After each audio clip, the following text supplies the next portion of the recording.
Has aprendido a ser libre, a decir que no, a reconocer tus emociones, tus ritmos y tus necesidades.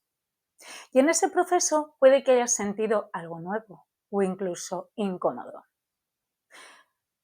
Que algunas relaciones empiezan a cambiar. Algunas se distanciaron, otras se tensaron. Te digo una cosa, ser libre no es sinónimo de soledad. Ser libre significa aprender a compartir desde tu centro, pero desde tu centro, sin disolverte en el otro y sin levantar muros por miedo a perderte. Sé que es difícil, así que si no sabes por dónde empezar o cómo continuar, sígueme, que te ayudo.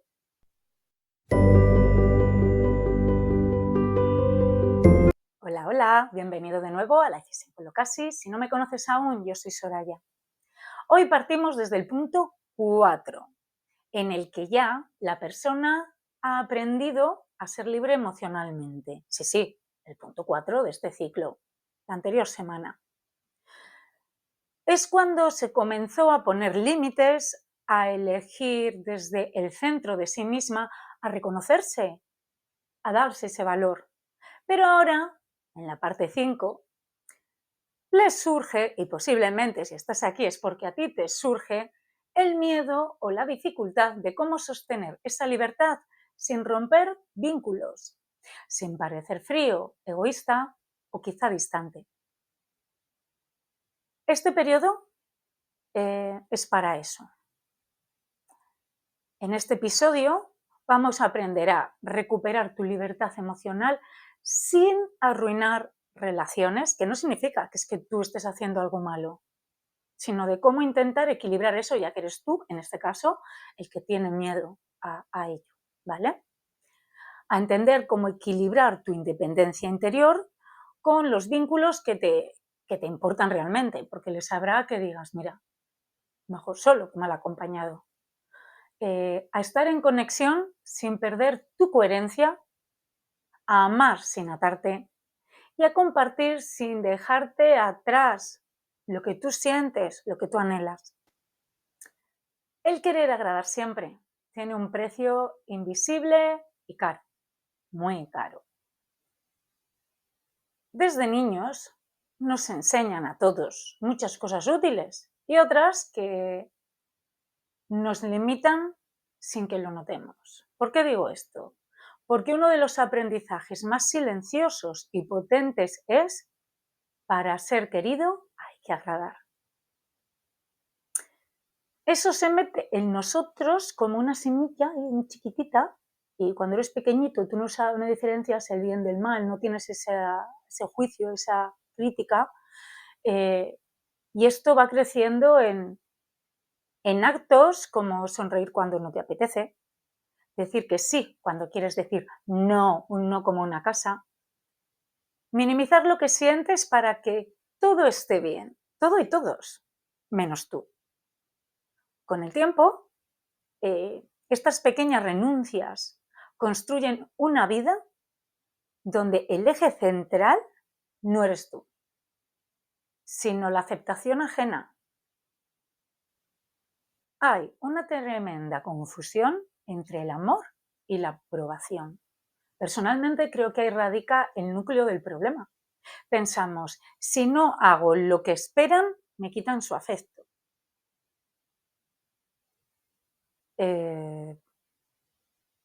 ¿Y sabes qué es lo peor? Que es que ni siquiera se piensa, se da por hecho. Ese comportamiento está tan instaurado en ti que ni te cuestionas por qué actúas de esa manera. El calibrar cada gesto en función de evitar la desaprobación es terrorífico. El precio de eso, de esa adaptación, es muy alta. Es decir, pierdes quien tú eres, energía, autenticidad. Empiezas a vivir en pequeño. Tu voz tiene menos volumen, o sea, es como, sí, vale. tus deseos se vuelven silenciosos y tu bienestar depende del termómetro emocional del que tienes enfrente o de los que tienes enfrente.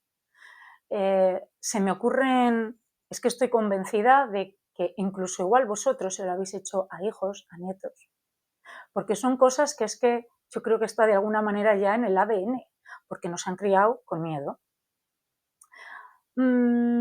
Si no haces los deberes, no me pongo contenta y tú quieres verme contenta, ¿no? Si no comes, ese tipo de cosas. Yo lo he oído y muy recientemente. Luego te diría que observes a la persona que siempre está ahí para todos, quizás seas tú. Escucha, aconseja, consuela. Desde fuera parece admirable. Qué bueno es, qué buena es. Pero, ¿qué vale más? ¿Ser malo y que te respeten que no eres malo? ¿Que piensen lo que quieran? ¿Es libre? ¿O ser bueno y que todo el mundo te use? Y no es ser bueno, es simplemente dejar de anteponer siempre al otro antes que a ti. Desde dentro suele doler. Nadie le devuelve una escucha. Nadie le pregunta cómo está realmente. Esa es la trampa del buenismo. Ser bueno por fuera no garantiza que seas visto por dentro y de todas formas, yo te pregunto, ¿cómo de bueno eres o es esa persona si realmente lo hace para buscar la aceptación? Igual simplemente es falta de autoestima, no buenismo. Eh, puede haber muchas variantes aquí, pero estamos ahora centrados en cómo mantener ese equilibrio. Entonces, la consecuencia de todo esto es muy concreta. ¿Qué sucede? Ansiedad, cansancio emocional, pero de agotamiento, de que realmente estás drenado, te duele la cabeza, no puedes dormir, esa sensación persistente de vacío, un nudo en el estómago, esos pensamientos en bucle. Desgraciadamente no hablamos de un drama puntual, es una suma de pequeños sís que te han ido robando, que han ido robando a esa persona de la que estás pensando. ¿Y por qué digo que robando? Porque en el momento que tú permitiste que te lo robaran, o esa persona permitió que se lo robaran, porque en el momento que tú decías que sí, cuando querías decir no, se estaba yendo un cachito de ti. La primera tarea aquí es reconocer, identificar las pequeñas concesiones diarias, no para flagelarte, para hacerte daño, sino para recuperar la mirada compasiva sobre ti mismo y decir, no para decir, ay, qué tonto he sido, ¿por qué me he dejado? No, simplemente para ser consciente de ello. Porque para tomar la iniciativa has de ser consciente y compasivo contigo mismo. Cada vez que callas algo, cada vez que finges, estás resignando un pequeño fragmento de tu verdad. Y esa verdad merece ser realmente escuchada, primero por ti y luego, con cuidado, por los demás. Vamos a ver, la dependencia es silenciosa. Hay dependencias que se ven, maridos que no se separan, es decir, o parejas en este caso, amistades que son como chicles, pero la más dolorosa es la que no se distingue a simple vista. ¿Cuál es esa? La dependencia emocional interiorizada. Es decir, esa sensación de no puedo sin que se instala en decisiones constantemente. Ay, ¿te vienes a tal fiesta? Ay, no, pero es que, ¿y qué hago con...? O voy a tener una comida con... Ya, pero es que no puedo sin... Todo esto va tomando lugar en decisiones que tomas, silencios, cosas que no dices, expectativas, a veces se disfrazan de roles nobles, ¿no? Parece como la persona que cuida, el mediador constante, el que siempre lo arregla todo. Aplaudimos esos roles, como he dicho primero, pero detrás pueden existir esos, llamémoslo, hilos que lo atan, esas cuerdas, que no lo dejan fluir, ¿vale? Luego tenemos el apego a un rol determinado. Como he dicho, el cuidador, el salvador, el pacificador. A ver, funciona como una identidad que es cómoda para ellos. ¿Por qué? Soy quien sostiene, se sientan apreciados, valorados, y allí encuentran pues ese valor, ¿no? Pero cuando esa identidad depende de la necesidad del otro para sentirte válido, se convierte en, es que es un castigo, un suicidio emocional, literalmente. Ayuda, sí, sostienes, sí, sí. Pero si lo haces para que te quieran o para evitar el abandono, estás alimentando la misma dependencia que luego resentirás. La paradoja aquí es crudita, ¿eh? Cuando más tratas de controlar la relación que sea, no hablo, cuando hablo de relaciones no es de pareja, puede ser incluso contigo mismo, ojito, mediante la entrega, más se te va a escapar esa conexión genuina. A ver, imagínate un hilo y el viento, un lazo, me da igual, un hilo, un viento, un lazo. Sostener con tenacidad, cuando agarras con firmeza, equivale a apretar ese hilo, ese lazo, hasta que acaba tensando tanto que se rompe. Por otro lado, soltar con confianza permite que el hilo baile con el aire sin romperse. Pensadlo bien, algo tan básico y tan sencillo como ese ejemplo. Igual así lo entendéis mejor. Sostener no es atar, ¿vale? Hay una diferencia sutil entre dejar espacio y no dejarlo, en permitir que el otro sea independiente, sin que eso signifique que es que te pierde. Ahí hay algo que se deja ver, ¿vale? Una revelación muy importante. ¿Por qué? Porque muchas relaciones no se rompen cuando dejan de sostenerlas, simplemente cambian su forma. Algunas puede que desaparezcan, pues que las cosas están transformándose constantemente. Y otras, pues como digo, se transforman hacia una versión más recíproca, porque no siempre, o sea, eso, una relación, sea como fuere, no está equilibrada cuando uno da muchísimo y el otro nada o casi nada, cuando se trata siempre de contentar al mismo o a los mismos. Deja que ese hilo se mueva. Reconocer cuándo ayudas por amor y cuándo ayudas por miedo. Es imprescindible que seas consciente con esto y no siempre es obvio, ¿eh? Requiere de mucha honestidad, práctica también, sí, pero de mucha honestidad. Y es muy duro porque tienes que ser totalmente honesto contigo mismo y posiblemente no te guste lo que veas, de lo que te des cuenta. No, aceptar ese tipo de cosas es doloroso. Pero cuando lo haces, liberas una energía inmensa y la que se había agotado en mantener apariencias y control, porque todo es por apariencia y por control. Vamos a ver. Cuando te cuesta aceptar que toda relación necesita de un margen respirable, cada uno necesita un poco de su espacio, es que simplemente tienes miedo a perder eso. Por eso necesitas el control y tenerlo todo.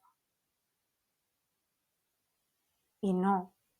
El espacio es necesario para que cada persona pueda existir sin ser atrapada por la emocionalidad del otro. ¿Cómo identificar pues que estás absorbiendo estas emociones de otros? Porque cuando eres empático y eres cuidador, dador y no te atreves no has desarrollado tu autoestima, porque es de lo que se trata muchas veces, eh, lo notas en tu cuerpo. Te vas cargando sin que haya sucedido algo. Te sientes pesado tras conversar con alguien o repites una emoción que no te pertenece. La empatía es preciosa y es una gran virtud, pero cuando la empatía se vuelve simbiosis, dejas de acompañar al otro para convertirte en un chicle pegajoso. Es decir, pasas a cargar e intentar arreglar, o sea, que la vida de los demás es la vida de los demás y la tuya es la tuya. Puedes ayudar si se te pide ayuda, pero no llevar cargas que no son tuyas. Acompañar implica presencia, serena, tranquila, escucha, pero no estés tragando el dolor del otro como si fuera tuyo. A ver, yo te comento herramientas muy simples, como siempre, para intentar que esto no sea solo aquí un monólogo y que sea de ayuda hacia ti. Estas herramientas que te voy a dar y que son muy sencillas, en un principio parecen sencillas, pero se trata de que las conviertas en un hábito. Y eso es lo complejo, porque tienes que ser consciente. Respirar antes de responder. No tienes por qué, no es, como digo yo, el pasapalabra que tienes que ir corriendo y... No, permítete tu tiempo, tu espacio y responde a tu ritmo. Permítete pausas, normaliza el silencio, afirmar mentalmente, esto no es mío y ya está. Cuando percibes que te invade la emoción ajena, hazlo. No se trata de frialdad, de ser mala persona. Se trata de mantener claridad para poder acompañar, incluso siendo más eficiente así, con más eficacia. ¿Por qué? Porque cuando tú tomas ese dolor ajeno, ese problema como tuyo, no puedes ayudar con objetividad. En la práctica, por ejemplo, cuando un amigo te cuenta un drama,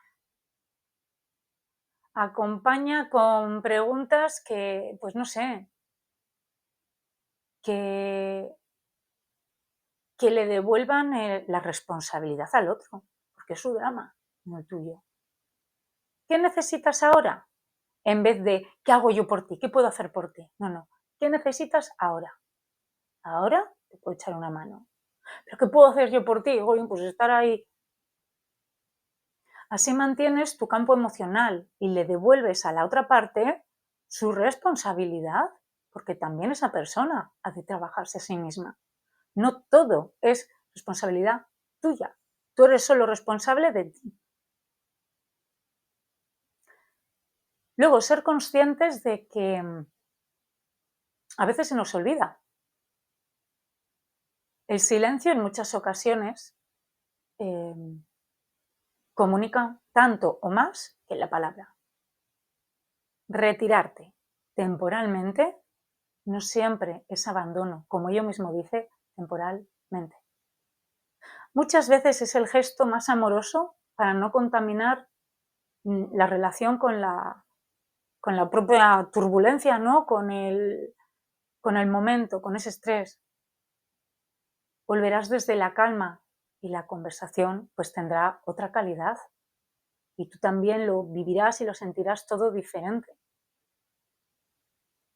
A ver, cierto es que comunicar la verdad, por decirlo así, sin romper es delicado, es difícil, porque tú eres responsable de tus palabras, pero no de lo que la otra parte percibe. Entonces, decir lo que necesitas o sientes sin convertirlo en un ataque ni en una fuga de allá te voy, modo volcán. La línea entre límite y muro es finísima. El límite, poner límites, marcar límites, cuida. El muro te aísla. Un límite es ternura, pero con firmeza. O sea, es como, mira, hasta aquí puedo dar, por ahora es esto, ya está.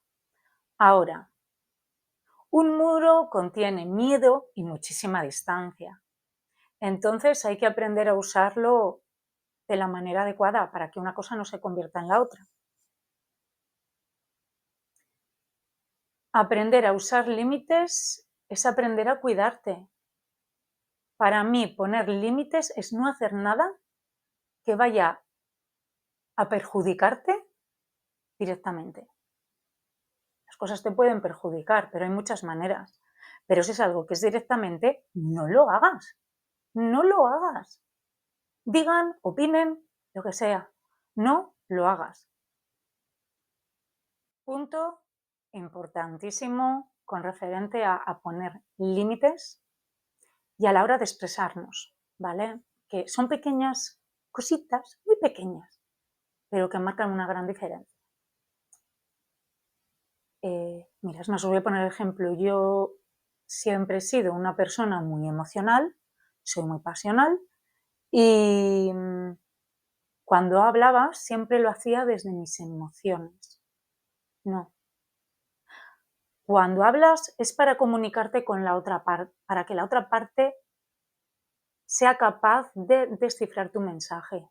Pero si la otra parte no tiene ese nivel de emocionalidad, si no es como tú, la única manera que tienes de comunicarte es desde la objetividad, desde los hechos, no desde tus emociones. Por ejemplo, el yo. Yo siento, yo necesito, para mí es importante.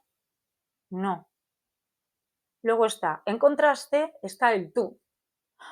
Porque tú siempre, tú nunca, cuando no pones el foco en tu experiencia, la otra persona puede escuchar sin sentirse acusada.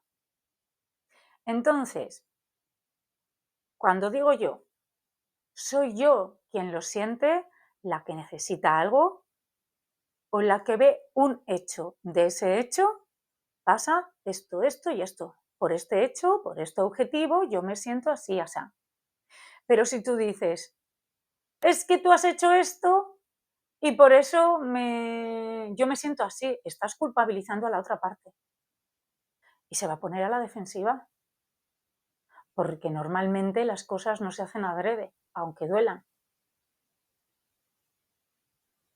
Cierto es que todo este cuidado al responder y al expresarnos no garantiza una aceptación inmediata, pero como no es el ataque tan directo, es más fácil. Por ejemplo, se me ocurren frases concretas, a ver, sencillas, humanas, por decirlo así, que funcionan porque eliminan el drama y mantienen el norte. Lo que te decía, a ver si me siento menos fuerte cuando esto sucede, o sea, yo me siento, no tú no haces nada, yo es como me siento y luego algo objetivo. Fuerte cuando esto sucede y necesito tiempo para mí. Estás diciendo lo que tú necesitas. Nadie se puede enfadar contigo porque tú necesitas algo. Pueden enfadarse, pero eso ya es su problema. No es porque tú hayas hecho algo mal. Cuando pasa esto, me desconecto y me gustaría que lo habláramos con calma. Es que cuando está pasando esto, algo objetivo, yo, Soraya, me desconecto. Y por eso creo que la solución sería esto. ¿Vale? Necesito que respetes mi tiempo, mi ritmo. Esto, por ejemplo, ya es un poco más directo y sin menos objetividad en ello, pero no sé, intentad trabajar con esto, porque detrás de estas frases hay responsabilidad emocional, hablas desde ti, no desde la culpa que impones a la otra parte. Luego no nos vamos a engañar, hay muchísima manipulación y o crítica destructiva, ¿vale? Y es doloroso. Entonces, ¿qué te diría aquí? El paso previo es respira así o simplemente haz en plan de date unos segundos. Segundo, ancla tu atención. ¿Qué quiero decir con esto que suena tan rimbombante, tan pomposo? ¿Qué quieres? ¿Convencer? ¿Castigar? ¿O cuidar la relación? ¿Qué es lo que quieres hacer? Y como digo de nuevo, no estoy hablando solo y únicamente de relaciones de pareja. Pueden ser laborales, con amistades, ¿vale? Pues yo te diría que respondas desde la intención de cuidar, porque suele elegir la claridad sobre la agresión. Es decir, si hablas desde el enfado, tu enfoque va a ser diferente y hasta tú vas a recibir lo que la otra parte te diga muy distinto. Si estás a la defensiva, adiós. No siempre se puede evitar la tensión, obviamente, pero hablar con serenidad hace que las probabilidades crezcan, ¿no? Y que el otro al menos sea capaz de escucharte, aunque no de comprenderte. Vaya, que comunicar sin comunicarnos entre unos y otros sin romper con la otra parte es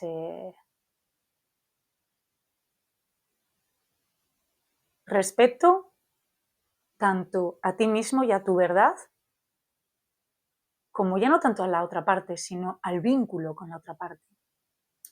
Ahora vamos a por el arte de soltar, eso que es tan duro y que tanto nos cuesta, pero desde el corazón te digo que dejes suelto ese hilo y que sueltes y verás si has de estar, si ha de estar en tu vida o no. Soltar con amor no es rendirse ni renunciar a tu dignidad, es aceptar que hay ciclos que concluyen y que forzar una permanencia solo por miedo produce resentimiento, frialdad, bloqueos afectivos. Aprender a despedir con gratitud es un arte. ¿Qué digo con gratitud? Dices, mira, pues esta persona, esta situación, esto que sea, ha estado en mi vida, ha sucedido, lo he vivido, he aprendido esto y esto a través de esa persona o a través de ese trabajo y pues eso, verlo con compasión, con gratitud. Así honras lo que fue y abres espacio para lo que viene, porque tenemos un cupo, o sea, hay un límite para todo. Y si no vacías lo que ya no sirve, si no lo echas, no hay espacio para que entren cosas nuevas, por muy jorobada que sea la cosa. Hay que decidir entre insistir y reiterarte.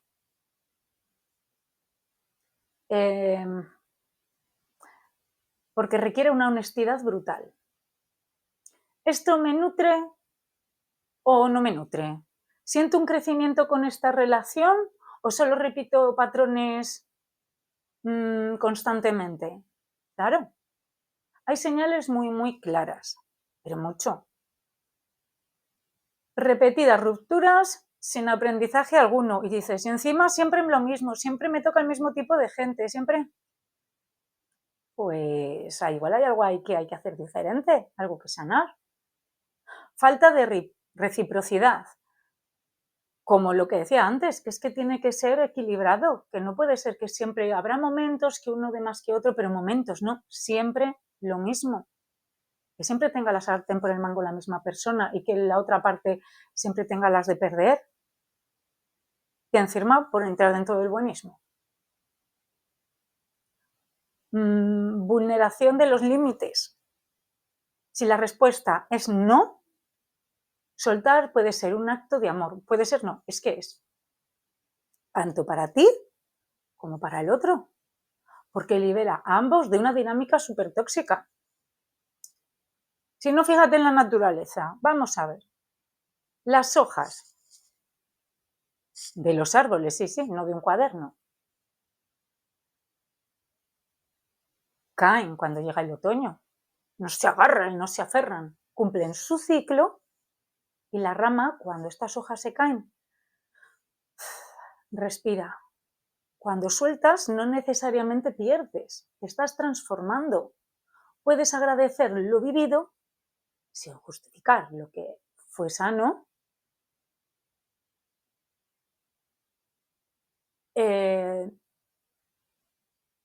Y lo que no lo fue.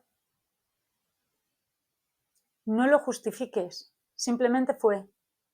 Agradece por lo que aprendiste, por los momentos de cariño, suelta lo que te ancla a ese pasado. Eso no implica amargura, sino una serenidad. Soltar no siempre es separación física, eso que te quede muy, muy claro.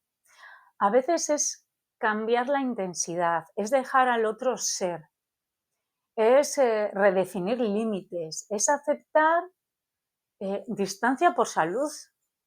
A veces la relación se transforma en algo nuevo y más ligero, otras simplemente pues acaban. Pero en ambos casos, o sea, hazlo por ti, hazlo, que te lo debes. Elige la paz siempre por encima de ese miedo que te tiene ahí bloqueado. Eso es el indicador, o sea, el primordial para descubrir que has recuperado tu libertad.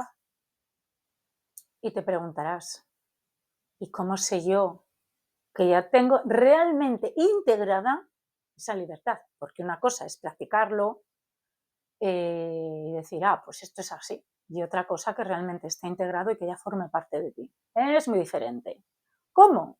Pues básicamente es la síntesis de todo lo anterior. No es ausencia de relación ni de negación de un compromiso con quien sea o con lo que sea, sino la capacidad de estar con otros sin dejar, o sea, que no dejes de ser tú para agradar a nadie. Es una presencia que se sostiene, que es que está ahí, que no se descompone ante las palabras ajenas, que respira entre el dar y el recibir, que hay un equilibrio. Es como una especie de baile, ¿no? Donde avanzas, retrocedes y no dejas de mirar al compañero. ¿Por qué? Permanecer siendo tú no, realmente no es un acto heroico, aunque para muchos sé que lo puede llegar a ser, pues dices, joder, lo que he hecho, estoy orgullosa de mí, porque nunca había sido capaz de esto y encima una cosa es hacerlo y otra cosa hacerlo sin sentimiento de culpa, que esa es otra, ¿verdad?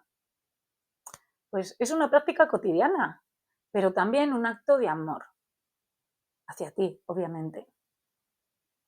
Y si lo piensas, también hacia el resto. ¿Por qué? Porque estás siendo totalmente honesto. De la otra manera solo estás diciendo lo que tú crees que ellos quieren oír. Y que, como te digo siempre, nunca llueve a gusto de todos y siempre va a haber alguien que patalee. Antes de hablar, recuerda quién eres tú. Antes de ceder, pregúntate si lo haces por amor o por miedo. Antes de callar, escucha si tu verdad pide salir. Esa pausa de conciencia es el músculo que fortalece esa libertad, ¿vale? No te preocupes porque con el tiempo responderás desde coherencia y no desde reacción. No desde la reacción, sino serás coherente, tomarás tu tiempo y hablarás con aplomo, con firmeza. Equilibrar, dar y recibir, que no es una ecuación exacta, no es un pulso. Y ojo con las expectativas. Habrá tiempos de mayor entrega, tiempos de recibir. Lo importante es que la balanza generalmente tienda a que sea recíproco, al respeto, a la vibración compartida. Practicar la honestidad amable, la ternura, pero poniendo tus fronteras y tus propios límites. Y el cuidado propio, el autocuidado, es lo que convierte a una relación en un espacio donde ambos crecen, o al menos pueden crecer. Porque si una de las partes no quiere crecer, extrae, pero al menos que tenga acceso a ello. Y recordarte que el ser humano, por regla general, quiere que todo sea fácil, sencillo, indoloro, pero hemos de pasar por muchísimas pantallas, por muchas, constantemente. Todo está en constante transformación. Ha de haber ajustes constantes. Recuperar tu libertad no te aleja del otro. Significa que crecéis, os transformáis. Y luego un pequeño inciso, sí, se va, o tú decides que es que todos somos maestro y alumno, que todos hemos venido a vivir experiencias y que hay muchísima gente que va a pasar por nuestra vida a lo largo de esta, que no están aquí para quedarse siempre. Con nosotros, quiero decir. Que es alguien que te tenía que enseñar algo concreto. O tú a la otra parte. Ambos aprendéis el uno del otro. ¿Vale? Así que recuerda que es un ajuste constante y que recuperar tu libertad emocional no te aleje del otro. Es que te permita relacionarte desde la plenitud y que desde ahí la relación se vuelva un regalo en lugar de una necesidad. La necesidad no es buena. Recuerda que recuperar tu libertad emocional no es alejarte de los demás, es volver a ti para poder compartir desde la plenitud. Ahora sí, si has llegado hasta aquí, si consideras que te ha ayudado, que ha resonado contigo, que puede ayudar a alguien que conozcas, te pido por favor que le des a la campanita, dedito para arriba y sobre todo, y lo más importante, que compartas, porque así ayudamos a muchísimas personas. Un besito y nos vemos en el próximo vídeo.